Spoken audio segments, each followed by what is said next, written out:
रायगडच्या ताम्हिणी घाटात खासगी बसचा अपघात घडलेला आहे। घाटातील वळणावर बस उलटली। पुण्याहून रायगडकडे जात असताना हा बसचा अपघात घडला। बसमधील सर्व प्रवासी जखमी झाल्याची माहिती मिळते। माणगाव पोलीस रुग्णवाहिका घटनास्थळी दाखल झालेली आहेत। आपण ही काही दृश्य पाहतोय, रायगडमधली ही घटना।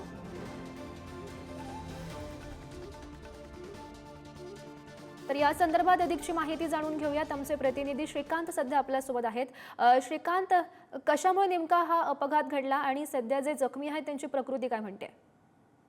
गौरी, निश्चितच साधारणतः 9:30 ते 9:45 दरम्यान पुण्याहून बिरवाडीकडे लग्नासाठी निघालेली ही बस ताम्हिणी घाटाच्या वळणदार रस्त्यावरती बस कलंटी होऊन त्याच्यामध्ये आतापर्यंत समोर आलेला आकडा 5 जण मृत्युमुखी पडलेले आहेत। तर साधारणतः 30 ते 35 जण जखमी असून जखमींना माणगाव या ठिकाणी उपचार दरम्यान तिकडे हलवण्यात आलेले आहेत।